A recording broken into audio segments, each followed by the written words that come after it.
कौन था राजा कर्ण? पूर्व समय में दुर्दुम्ब नाम का एक असुर, एक राक्षस था। क्या नाम था उसका? दुर्दुम्ब। राजा कर्ण पूर्व समय में एक दुर्दुम्ब नाम का एक असुर, एक राक्षस, जिसने सूर्य नारायण भगवान की तप साधना करी, आराधना करी, और भास्कर देव की, सूर्य देव की आराधना करी तो सूर्य देवता प्रसन्न हो गए। सूर्य नारायण ने पूछा, दुर्दुम्ब क्या चाहते हो? दुर्दुम्ब कहते हैं, महाराज बस मेरे मरना नहीं चाहता, मुझे बस एक वर दे दो कि मेरे प्राण ना छूटे। भास्कर देव सूर्य नारायण ने कहा, संसार में जो जन्मा है उसे तो मरना पड़ेगा, जो मृत्यु लोक में जन्म लेता है उसकी मृत्यु निश्चित हो जाती है।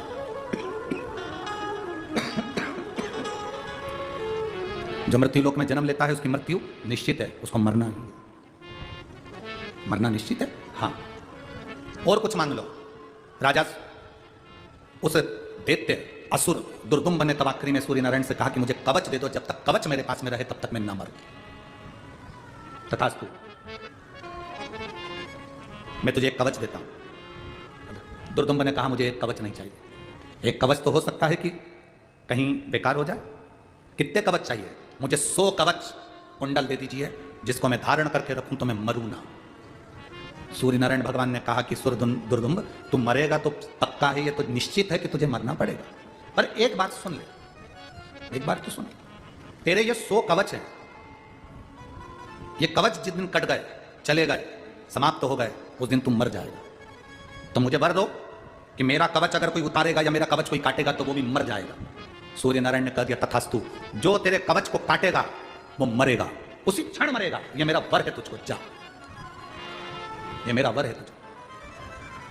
प्रसन्न हो गया दुर्दुम्ब, इतना प्रसन्न, हाहाकार मचा दिया उसने, सारे देवताओं को त्रासी देने लगा। तब भास्कर देव सूर्य नारायण ने आकर कहा, सुन दुर्दुम्ब, तेरे मरने की भी तो कथा सुन ले। तूने वर तो मांग लिया, पर एक बात याद रखना, मान लो तेरा कवच तेरे पास में रहा और तो भी तूने अगर उपद्रव मचाया तो किसी ने 1000 वर्ष तक यदि तप करा होगा, और वो स्थान, वो भूमि, जिस भूमि के लिए शिव और नारायण दोनों एक साथ बैठकर तप साधना करते हो, उस भूमि पर यदि किसी ने 1000 वर्ष तक तप करा होगा और उस तप करे हुए व्यक्ति चाहेगा तो तुझे एक क्षण में मार देगा, भले तेरे तन पर कवच क्यों ना पड़ा। पंढरपुर के सभी माताओं को, मेरी जीजियों को, मेरे जीजाओं को, मेरी बहनों बेटियों को मैं उनके चरणों को दंडवत करता हूं, उनके चरणों को प्रणाम करता हूं कि आप उस भूमि पर रहते हो जिस भूमि का बल कितना प्रबल है। ये स्कंद पुराण की कथा कर रही है, ये शिव महापुराण की कथा वर्णन कर रही है। आप जरा विचार करिएगा, अपने भीतर जरा उतारिएगा, शिव और नारायण की भूमि, उस भूमि पर जो 1000 वर्ष तक तप कर रहा होगा, उस भूमि का स्पर्श का आनंद कर रहा होगा, वो तुझे मार सकता है। भगवान नारायण का अंश स्वरूप नर और नारायण, भगवान शंकर के अंश स्वरूप नर नारायण, 2 ऋषि भगवान हरि के शरीर से प्रकट हुए थे। वो ऋषि वन में, पर्वत पर, नदी के तट पर साधना कर रहे थे। साधना, नदी के तट पर साधना कर रहे हैं, वन पर्वत में साधना कर रहे हैं। नर और नारायण, 2 ऋषि, 2 साधु, 2 तपस्वी, 2 साधक, 2 उपासक, 2 मुनिवर, 2 ऋषि साधना में लीन। और वर था दुर्दुम्ब को 1000 वर्ष, जिसको तप साधना में हो जाएगा वो तेरे प्राणों कर लेगा। दुर्दुम्ब ने पता करा, जरा मालूम करो, कोई का 1000 वर्ष तक तप तो नहीं हुआ, देखो जरा मालूम करो, कोई 1000 वर्ष तक तप तो नहीं कर लिया, जरा मालूम करिए। मालूम करने के लिए सब गए, मालूम कर आए तो क्या मालूम करा कि 2 ऋषि हैं जो पर्वत कंदराओं में बैठकर तप कर रहे हैं। एक का नाम नर है, दूसरे का नाम नारायण है। और दुर्दुम्ब को मालूम पड़ा कि ये तप कर रहे हैं और इनका तप करने से मैं मर जाऊंगा, थोड़ा सा समय बचा है, एक काम करता हूं, इन्हीं को मार देता हूं। तुरंत दुर्दुम्ब अपनी सेना लेकर नर नारायण के पास गए। जैसे ही नर नारायण के पास गए तो नर नारायण में से उसी समय पर नर उठे, पर नारायण तो तप करने में लगे रहे, क्योंकि इनको मालूम था 1000 वर्ष तक तप कर लेंगे तो ये दुर्दुम्ब मर जाएगा। नर उठ गए, ललकारा जब दुर्दुम्ब ने तो नर उठे, युद्ध प्रारंभ हुआ तो नर ने उस दुर्दुम्ब के शरीर पर जो कवच था उसको काट दिया। कवच काटते से नर मर गया, ऋषिवर मर गए। जैसे ऋषि मरे, दुर्दुम्ब प्रसन्न होकर नारायण ऋषि पर प्रहार करने के लिए उठा। जैसे ही नारायण ऋषि उठे, नारायण ने देखा कि नर ऋषि मर चुके हैं, इसका कवच कटा इसलिए मर गए, क्योंकि इसको जो कवच काटेगा वो मरेगा, तो इसलिए मर गए। उन्होंने तुरंत अपनी विद्या से नर को जीवित करा। नर तपस्या करने के लिए बैठकर नारायण के साथ में दुर्दुम्ब का युद्ध हुआ। जो युद्ध हुआ, दुर्दुम्ब के शरीर पर जो कवच था उसको फिर काट दिया तो नारायण मर गए। जो तप कर रहे थे नर, वो उठे, उन्होंने अपनी विद्या से नारायण को फिर जीवित कर दिया, जीवित करा। और दुर्दुम्ब वो तप करने के लिए नारायण बैठकर, नर फिर युद्ध करने बैठ गए। 99 बार दुर्दुम्ब के शरीर के कवच को काटा है नर नारायण ने। केवल एक बार बचा था सोवा और वो मरने वाला था। इतनी देर में तो दुर्दुम्ब को लगा कि अब करूं क्या, तो सूर्य नारायण भगवान के पास भागकर उनके रथ के पीछे छुप गया। रथ के पीछे, और रथ के पीछे जाकर जो छुपा तो भास्कर देव ने, सूर्य नारायण ने पूछा, दुर्दुम्ब तुम यहां? हाँ, मेरे 99 कवच कट चुके हैं, ये नर नारायण मुझे मार देंगे।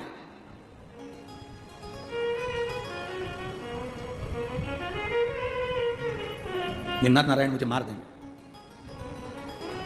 केवल एक कवच बचा है और वो कवच कटा कि मुझे मरना है, मुझे मरना है। सूर्य नारायण ने कहा, दुर्दुम्ब तुम्हारी मृत्यु तो निश्चित है, तुम्हें मरना तो पड़ेगा। नहीं, मैं मरना नहीं चाहता, मरना नहीं चाहता। ये हो ही नहीं सकता कि नहीं मरोगी।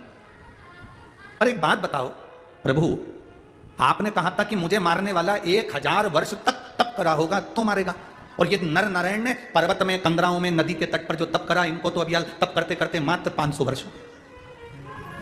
इनको तप करते करते 500 वर्ष हुए, तो इनका 1000 वर्ष कैसे हो गया? भगवान सूर्य नारायण ने उसी समय पर कहा, यदि आप लोग ताप्ती पुराण कभी स्मरण में आई हो, कभी ताप्ती नदी के तट पर जाएं, तो ताप्ती पुराण को यदि आप पढ़ेंगे तो उसमें भी इसका चरित्र मिलेगा। भास्कर देव सूर्य देवता ने उसी समय पर कहा, दुर्दुम्ब तुम कह रहे हो कि नर नारायण ने 500 वर्ष तप करा और मुझे मारने के लिए 1000 वर्ष की तप साधना चाहिए, तो मैं मरूंगा। तो भगवान भास्कर देव ने कहा, सुनो दुर्दुम्ब, ये नर नारायण सब दूर तप करने के बाद चंद्रभागा नदी के तट पर चले गए, और चंद्रभागा नदी के तट पर बैठकर इन्होंने एक बार मुख से हरि और हर का स्मरण करा, इसलिए इनको 1000 तप का बल प्राप्त हो गया। 1000 तप के बराबर बल प्राप्त हो गया। अपन क्या कर रहे हैं यहाँ चंद्रभागा नदी के तट पर? अपन कर क्या रहे हैं यहाँ बैठकर?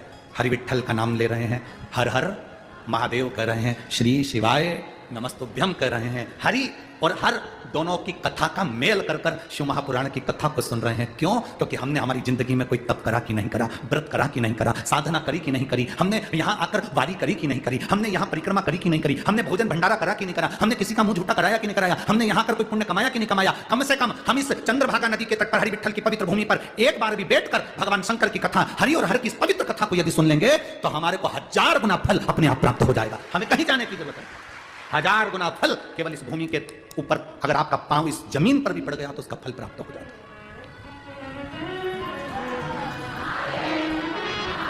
अब सुन लो रे पंढरपुर वालों, जरा कान खोल के अच्छे से।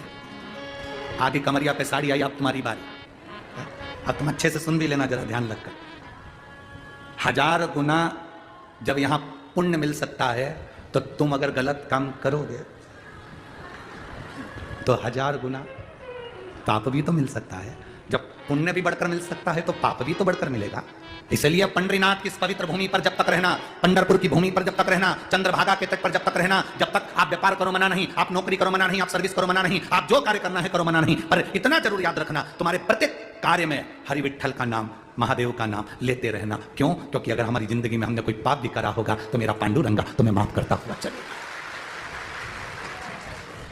माफ करता हुआ चलेगा।